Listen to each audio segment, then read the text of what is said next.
तीसरा अध्याय शांति। भोग महारोग। शांति की पहचान की बात चलती है। धन उपार्जन या विषय भोगों में शांति नहीं है, यह बात कल बताई गई, परंतु संतोष ना हुआ उसे सुनकर। अभी भी अंतरंग में बैठा कोई अभिप्राय यह कह रहा है कि भले इच्छा का अंत न आए, पर भोग आदि के क्षणों में तो उस मधु बिंदुवत कुछ सुख प्रतीत होता ही है, फिर सर्वथा उसे दुख किस प्रकार कह सकते हैं। ठीक है भाई, प्रश्न सुंदर है। यह बात ही आज बताई जाएगी कि वह क्षणिक सुख जो भोग भोगते समय प्रतीत होता है झूठा है। मेरे कहने मात्र पर विश्वास न कर लेना, और किसी के कहने से विश्वास आता भी तो नहीं। हृदय कब मानता है? ले तो इस बात की प्रामाणिकता स्वयं तेरी अंतर्ध्वनि से ही सिद्ध करता हूं। एक बात तो आ चुकी कि ज्यों ज्यों भोगों की प्राप्ति होती है त्यों त्यों इच्छा बढ़ती है।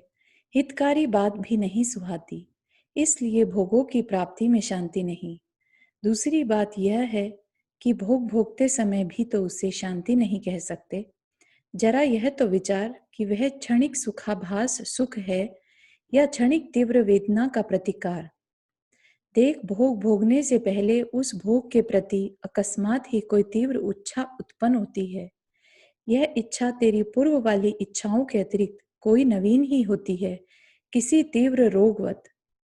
भोग द्वारा इस नवीन इच्छा का प्रतिकार मात्र किया गया, जिसके कारण कुछ क्षणों के लिए वह इच्छा दब सी गई। पर यह न विचारा तूने कि इसके इस प्रकार दबने का यानी आफ्टर इफेक्ट उत्तर फल क्या हुआ? पूर्व की इच्छा में और वृद्धि। भोग से पूर्व नवीन तीव्र इच्छा और भोग के पश्चात पूर्व इच्छा में वृद्धि होते हुए भी क्या इस भोग को सुख कहा जा सकता है? किसी प्रकार भी इसे सुख कह लिया जा सकता यदि भोगते समय भी पुरानी इच्छा में कोई क्षणिक कमी आ जाती। उसमें तो उस समय भी कुछ न कुछ वृद्धि ही हुई प्रतीत होती है। भोग भोगते समय जो वह इच्छा प्रतीति में नहीं आती वह भ्रम है। देख, कल्पना कर कि तेरे दांतों में दर्द है बड़ा तीव्र, तड़फ रहा है तू उसकी पीड़ा में। इसी हालत में बैठा दिया जाए तुझे कुछ खड़ी सुइयों पर, तो बता दांत की पीड़ा भासेगी या सुइयों के चुभने की? स्पष्ट है कि उस समय दांत की पीड़ा तेरे उपयोग में ही न आ सकेगी। क्या पीड़ा चली गई? नहीं, ज्यों की त्यों है। अब उठा लिया गया उन सुइयों पर से, तब कुछ सुख सा लगा या दुख? स्पष्ट है कि कुछ सुख सा महसूस होगा, क्योंकि सुइयों की तीव्र पीड़ा जिसने दांत की पीड़ा को ढक दिया था अब दूर हो गई है। बता तो सही कि क्या दांत की पीड़ा में कुछ कमी पड़ी? नहीं, ज्यों की त्यों है, बल्कि सुइयों पर से उठने के पश्चात अवशेष रही सुइयां चुभने के कुछ पीड़ा बढ़ गई है इसमें, और कुछ देर पश्चात वही दांत की पीड़ा, वही तड़पन, साथ साथ सुइयों की थोड़ी सी पीड़ा भी। बस इसी प्रकार भोग भोगते हुए समझना। भोग की तीव्र अभिलाषा कुछ देर के लिए पहले की इच्छा पर हावी होकर उसे उपयोग में आने से अवश्य रोक लेती है, पर उसका अभाव नहीं कर देती।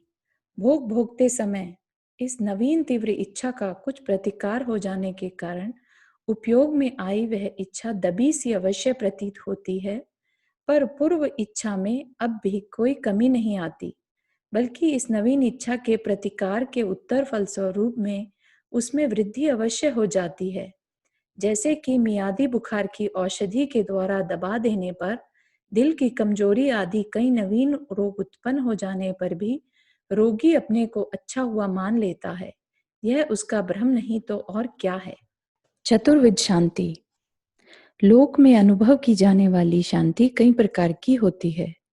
उसके कुछ भेदों को दर्शा देना यहाँ आवश्यक है, क्योंकि उसको जाने बिना सच्ची व झूठी शांति में विवेक नहीं किया जा सकेगा, और उसके अभाव में अपने पुरुषार्थ को दिशा की भी ठीक प्रकार से परीक्षा नहीं की जा सकेगी, क्योंकि वास्तव में मार्ग की परीक्षा का आधार आगम नहीं बल्कि शांति का अनुभव है। शांति को मुख्यतः 4 कोटियों में विभाजित किया जा सकता है, जो उत्तरोत्तर कुछ अधिक निर्मलता व संतोष लिए हुए है। एक शांति तो वही है जो ऊपर दर्शा दी गई है, अर्थात भोग की नवीन तीव्र इच्छा के किंचित प्रतिकार से क्षण भर के लिए प्रतीति में आने वाली इंद्रिय भोगों संबंधी दूसरी शांति, जो इससे कुछ ऊंची है, वह प्रायः अपने कर्तव्य की पूर्ति होने पर कदाचित अनुभव करने में आती है। भोगों से निरपेक्ष होने के कारण वह कुछ पहले की अपेक्षा अधिक निर्मल है। दृष्टांत द्वारा इसका अनुमान किया जा सकता है। कल्पना कीजिए कि आपकी कन्या की शादी है। नाता करने के दिन से ही आपकी चिंताएं सामान जुटाने के संबंध में बढ़ रही है। यहाँ तक कि उस दिन जिस दिन की बारात घर पर आई हुई है, आप पागल से बन गए हैं। न आपको चिंता नहाने की है न खाने की। आपको यह भी याद नहीं कि आज कमीज ही नहीं है बदन पर। बौखलाए हुए से सबकी कुछ कुछ बातें सुनने पर भी किसी को कुछ उत्तर नहीं दे सकते। मैं कुछ नहीं जानता भाई, तुम कर लो जो चाहो। बस होता था एक वाक्य जो कभी कभी निकल जाता था मुंह से। बारात विदा हुई, डोला आंखों से ओझल हुआ, घर को लौटे और बैठ गए चबूतरे पर 2 मिनट को कुछ संतोष की ठंडी सांस लेने। आ हा हा, अब कुछ बोझ हल्का हुआ, मानो किसी ने मनों की गठरी सर से उतार ली हो। भले ही अगले मिनट में अन्य अनेकों चिंताएं आकर घेर लें, पर उस क्षण में तो कुछ हल्कापन सा, कुछ शांति सी अवश्य प्रतीति में आई ही, जिसका संबंध न खाने से था, न धन की उपज से, न अन्य किसी भोग विलास से। फिर भी यह शांति क्यों? केवल इसलिए कि गृहस्थ के कर्तव्य का एक भार था जो आज हल्का हो गया। तीसरी शांति का दृष्टांत सुनिए। कल्पना कीजिए कि आप बस में चले जा रहे हैं। बस रुकी, कुछ व्यक्ति चढ़ गए और कुछ रह गए। एक व्यक्ति चलती गाड़ी में चढ़ने लगा, डंडा हाथ में न आया, गिर पड़ा, सिर फूट गया, सारा शरीर छिल गया, लहूलुहान हो गया और बस रुकी। सारे यात्री उतर गए और घायल व्यक्ति को घेर कर खड़े हो गए। कोई कंडक्टर को धमकाने लगा और कोई ड्राइवर को गालियां देने लगा, परंतु आपका ध्यान केवल उस व्यक्ति की ओर था। करुणा के मारे आप अपना काम भी भूल गए। एक टैक्सी रोकी और उसे उसमें डालकर आप अस्पताल ले गए। डॉक्टर से कहा कि जो खर्च लगेगा दूंगा, इसे अच्छा कर दीजिए। 3 दिन तक लगातार सवेरे शाम आप अस्पताल जाते और उस व्यक्ति से प्रेम पूर्वक संभाषण करते हुए आपको एक अपूर्व प्रकार की शांति का अनुभव होता। 3 दिन पश्चात यह निर्णय हो जाने पर कि उसकी हालत अब बहुत अच्छी है और यह खतरे से निकल चुका है, आपने संतोष की सांस ली। इस प्रकार प्राणियों की निस्वार्थ सेवा से उत्पन्न होने वाली यह तीसरी शांति दूसरे की अपेक्षा बहुत स्वच्छ है। यह उसकी अपेक्षा अधिक स्थायी भी है। यहाँ भी निस्वार्थता है और भोग अभिलाष का अभाव है। दूसरे की भांति कर्तव्य परायणता से उत्पन्न हुई है, पर यहाँ आपका कर्तव्य 5 व्यक्तियों के कुटुंब में सीमित न रहकर सारे विश्व में व्याप गया है। आपकी यह व्यापक दृष्टि ही इस शांति की उज्ज्वलता का कारण है। अब चौथी शांति की बात सुनिए। वास्तव में उसका दृष्टांत संभव नहीं है, क्योंकि दृष्टांत उसी वस्तु का दिया जा सकता है जो कि जानी देखी हो, परंतु इस जाति की शांति का दर्शन आपको अब तक नहीं हुआ है, अतः इसके प्रति संकेत मात्र दिया जा सकता है। वह अकथनीय है, केवल अनुभवनीय है। इतना मात्र इसके संबंध में अवश्य अनुमान कराया जा सकता है कि तीसरी कोटि से भी अनंत गुणी है इसकी निर्मलता, और उसका कारण भी है उसकी अपेक्षा अनंत गुणी साम्यता, निरभिलाषिता तथा दृष्टि की व्यापकता।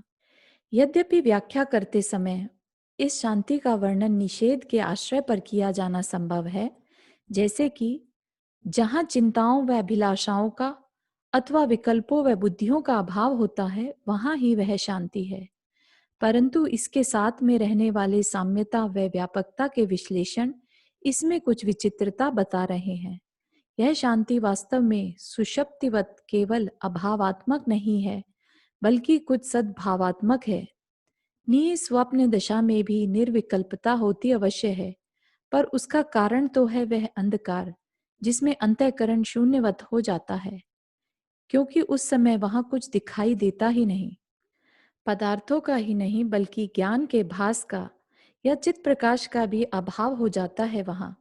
परंतु जिस शांति की तरफ मेरा संकेत है वह प्रकाश स्वरूप है, ऐसा प्रकाश जिसमें अखिल विश्व युगपत अपने कार्य में व्यस्त दिखाई दे, जिसमें यह विश्व एक महान नाट्यशाला के रूप में दिखाई दे, जिसे मैं दर्शक बनकर केवल देखता मात्र हूँ, पर उसमें क्या और क्यों करने को मेरे लिए कोई अवकाश नहीं है, जिसको मैं देखता हूँ पर बता नहीं सकता, अर्थात देखता हुआ भी कुछ नहीं देखता और न देखता हुआ भी सब कुछ देखता हूँ, जहाँ एक विशाल व तरंगित सागर मेरे सामने है, परंतु इसमें कितनी लहरें हैं और कहाँ कहाँ हैं यह जानने का विकल्प नहीं, जहाँ मैं या मेरे ज्ञान ने ही विश्व का रूप धारण किया है, जहाँ विश्व खटपट करते एक बड़े कारखाने व दिखाई देता है, पर इसमें कितने पुर्जे हैं और कहाँ कहाँ हैं यह जानने का विकल्प नहीं। ऐसी शांति कांति रूप है और सुषुप्ति की शांति अंधियारी है। सच्ची शांति। 3 प्रकार की शांतियों पर से विश्लेषण कर लेने पर हम शांति की यथार्थता व निर्मलता संबंधी एक सिद्धांत बना सकते हैं। शांति वहाँ है जहाँ अभिलाषा न रहे। शांति वहाँ है जहाँ सर्व के प्रति साम्यता हो। शांति वहाँ है जहाँ दृष्टि में व्यापकता हो। शांति वहाँ है जहाँ कोई लौकिक स्वार्थ न हो। इसके अतिरिक्त एक पांचवी बात और भी है, जो इन 3 में तो नहीं पर उस चौथी शांति में पाई जाती है। वही चिन्ह वास्तव में उसमें और इस तीसरी में भेद दर्शाता है, और वह है सर्वलोक अभिलाषा का सर्वथा प्रशमन। एकमात्र उसी शांति के प्रति का बहुमान, जहाँ अंदर में उठने वाली कुछ और की ध्वनि सिमटकर रूप धर ले, बस यही का, बस यही चाहिए मुझे, कुछ और नहीं। 3 लोक की संपत्ति भी धूल है इसके सामने। ऐसा भाव जहाँ उत्पन्न हो जाए वह है चौथी शांति। तीसरी शांति में इस चिन्ह का न पाया जाना इस बात का द्योतक है कि इसमें कहीं छिपी पड़ी है कोई अभिलाषा, और जहाँ अभिलाषा का कण मात्र भी शेष है, जहाँ निरभिलाषिता का लक्षण घटा नहीं कहा जा सकता। बस जिस उपाय से यह चौथी शांति प्रकट हो सके उसे ही धर्म समझो, क्योंकि वही मेरा अभिप्रेत व लक्ष्य है, वही मेरी अंतर्ध्वनि की मांग है। उसकी परीक्षा बस यही वाले लक्षण से की जा सकती है। बस यही के बिना मांग की पूर्ति नहीं की जा सकती, और इसी कारण तीसरी शांति इस मांग को पूरा करने में असमर्थ है।